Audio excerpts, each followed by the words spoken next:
Hello everyone and welcome back to TowerGate. It is Friday, February the 9th, 2018, TowerGate Day 337. Thank you so much for tuning in.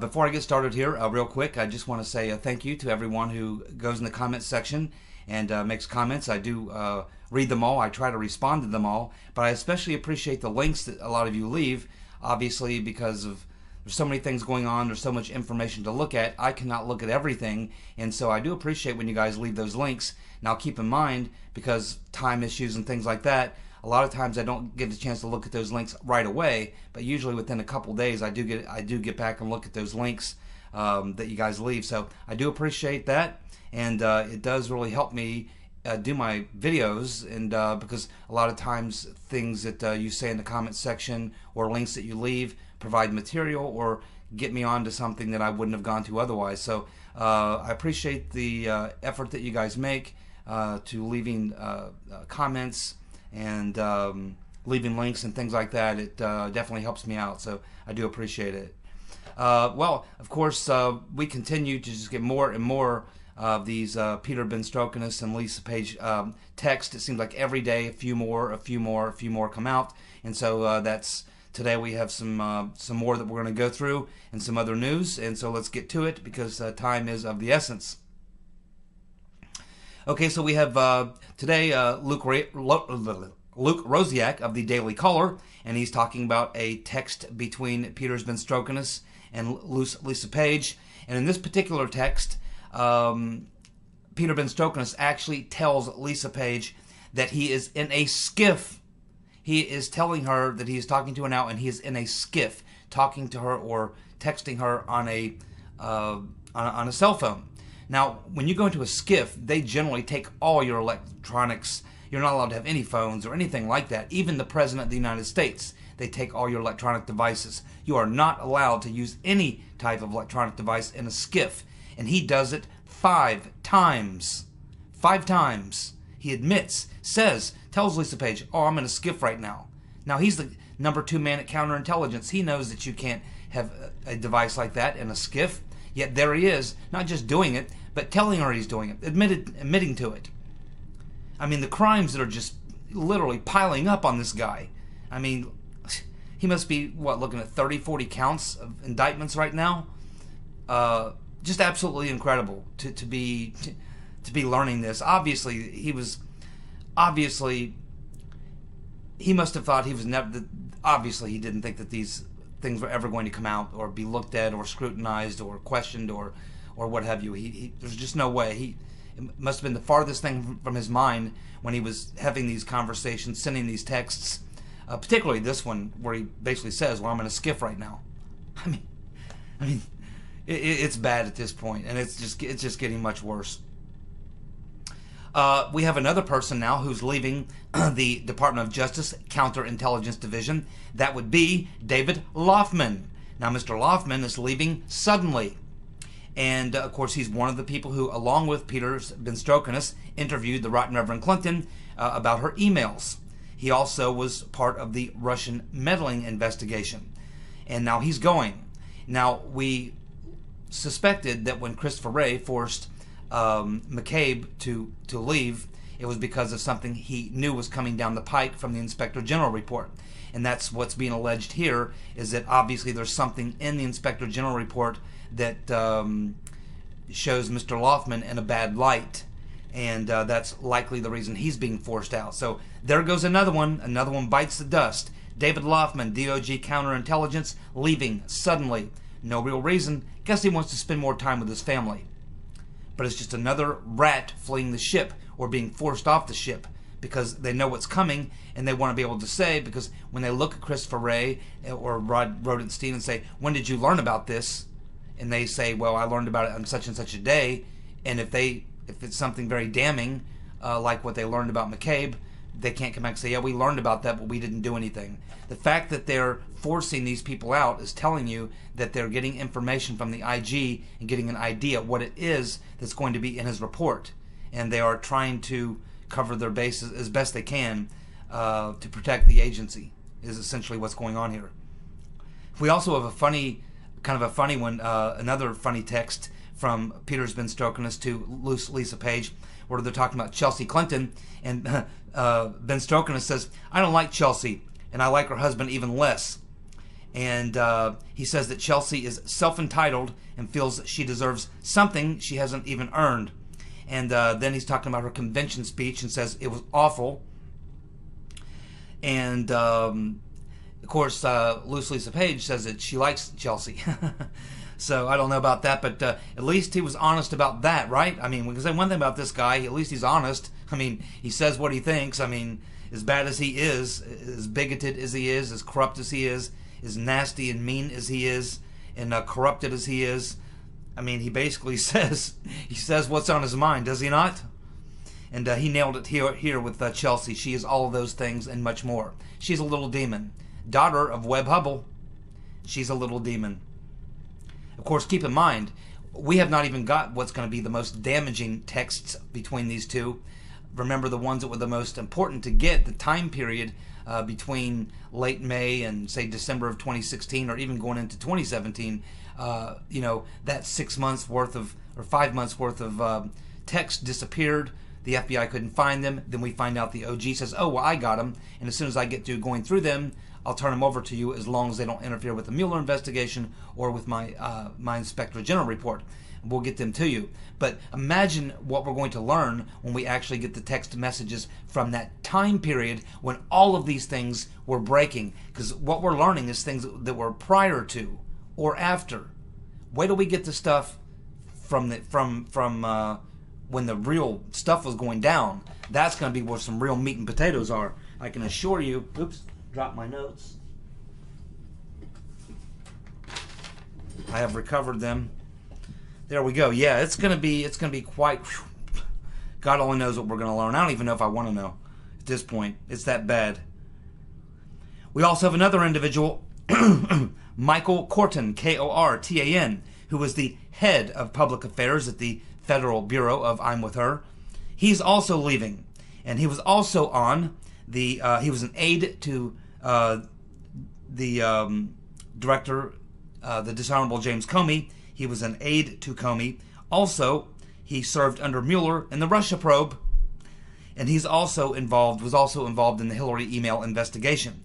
So we can see that what Mr. Loftman and Mr. Kortan have in common, they were both closely associated with Comey. They were both involved in the email investigation and so-called investigation and the Russia stuff, and they're both being forced to go. So obviously they're getting a heads up that there's something in the IG report that not only targets McCabe, but obviously Mr. Baker, Comey himself, Mr. Loftman, Mr. Kortan, and I imagine there will be more. So that's two more rats who either are fleeing the ship or have been kicked off the ship. Doesn't matter, because it's going down, Mr. Tyler. Charles Grassley just learned that the FBI withheld 1023s from his committee that were supposed to be handed over. Now, these 1023s, what a 1023 is, it's a report that the FBI makes up when they have meetings or interactions or communications or contact with an informant. So it's different than the 502s or whatever. Those are witnesses. This has to do with your informant. So in the FBI, every time an FBI agent has a meeting with an informant, he has to file a report and put in a summary of that report what transpired during that interaction with that informant. And so it appears that there are some things that they didn't want Grassley to get a hold of in regards to these 1023s, these summaries of communications with informants, and so they withheld them. And I can imagine old Chuck is not very happy right now, and you can bet he's going to subpoena those or do whatever he has to do to get his hands on them, and you can bet they're quite damning. And I think that what Grassley is going for here is, obviously he's suggesting that Christopher Steele lied, but I think he's going for something more. I think he's going for the FBI covering up for Steele. So that looks like the direction he's going, but just another, swift kick in the testicles to the FBI and the DOJ. I mean, it never stops. Every day. Just unbelievable. Now, here is probably the most extraordinary and damning text of the day, if you ask me. Raises a lot of questions. On November the 4th, 2016, in the aftermath of Comey's press conference about Weiner's laptop, remember, just before the election, about a week before the vote, Comey is forced to come out and reveal the fact that they found more Clinton emails on Anthony Weiner's laptop computer. They were looking for dick pics, and instead they found Hillary emails, along with dick pics, and things having to do with underage girls and things.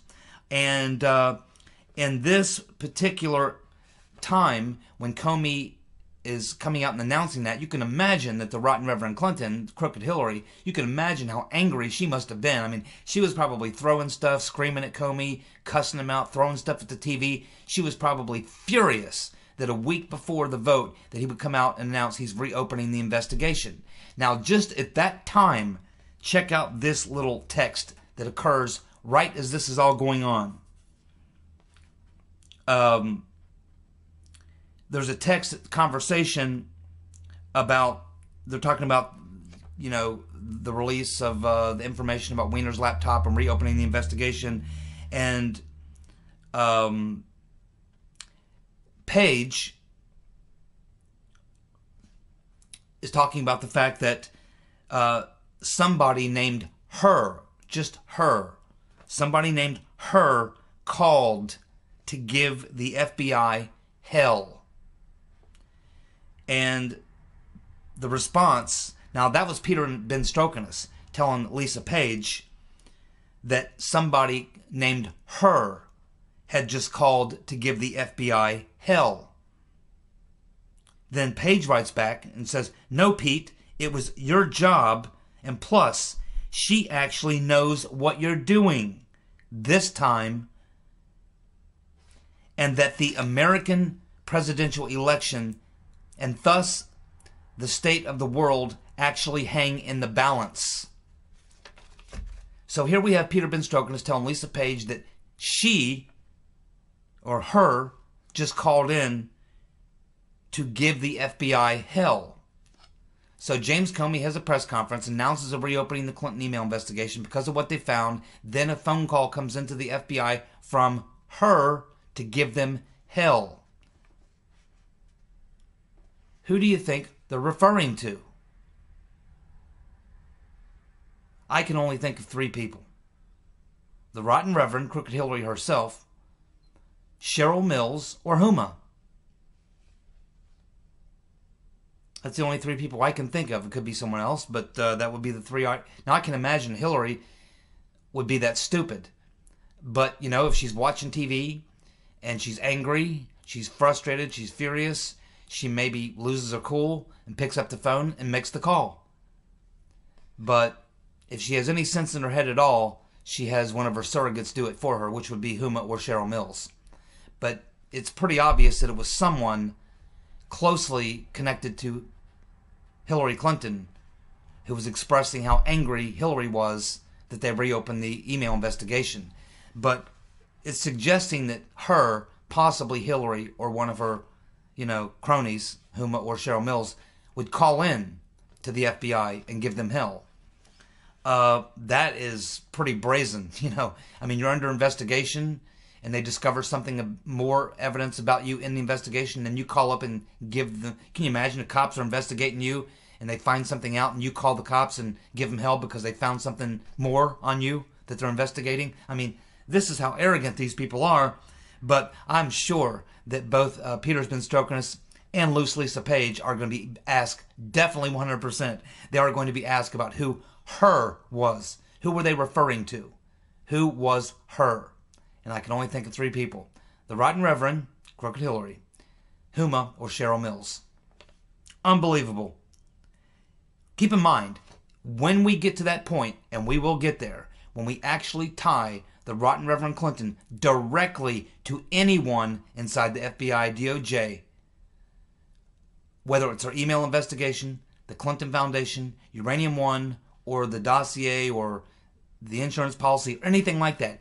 Any time in any one of those areas that we get a direct link between Clinton.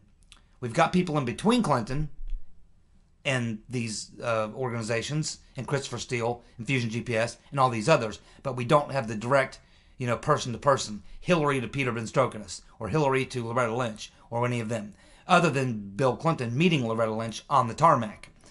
But I'm telling you, it's just a matter of time.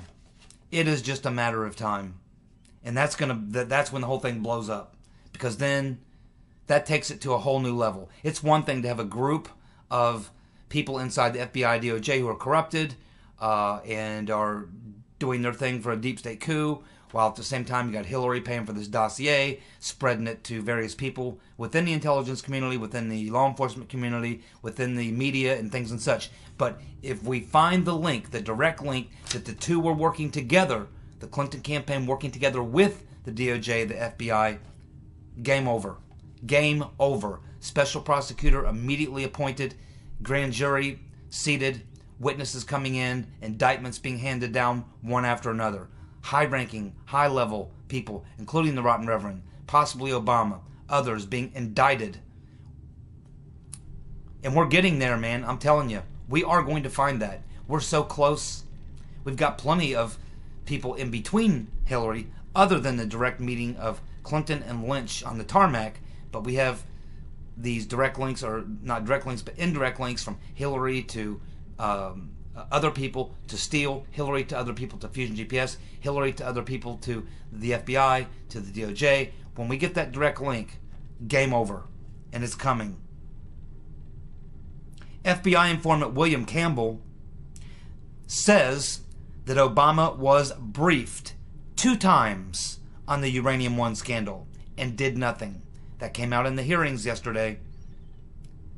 I'm telling you, Obama has been staying out of the fray up until about 2 or 3 days ago, but as a result of just in the last 2 or 3 days what we've learned, Obama has now been fully sucked into the vortex. He is now in the vortex, being spun around with everybody else in the high-speed spin cycle. And I'm telling you what, this thing, as I've always said, goes all the way to the top. Clinton operation, which involved everybody, the executive branch, the FBI, the DOJ, the CIA, the whole damn thing.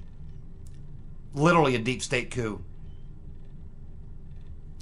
Horowitz, keep in mind, a lot of people confused about the investigation. Horowitz, keep in mind, initially Horowitz is looking into the handling of the mishandling of the FBI's email investigation, the Rotten Reverend Clinton's email investigation. That's primarily what he was looking into, was the email, the FBI's handling of the investigation, and he's also looking into unauthorized disclosures or leaks. That's primarily what Horowitz is looking into, and that's what his report will refer to. But in the end, we are going to learn that the FBI, this is my prediction by the way, we are going to learn that the FBI and the DOJ conducted illegal investigation on Hillary Rodham Clinton's emails to exonerate her. We are going to learn from Horowitz that they conducted illegal surveillance on Trump and his team. We are going to learn that they leaked classified information over 100 times. And we are going to learn that they conspired to create an insurance policy, essentially a coup d'etat. That is what we're going to learn from the Inspector General, and many names will be dropped. It will lead to a special counsel, a grand jury, indictments, and prosecutions. That is where we're going. Well, sorry, I'm all out of time and battery. I have to go. So you guys have a good Friday night. Enjoy your Friday evening. And we'll be back on Saturday with more bombshell information. You guys have a good night. Take care of yourself. See ya.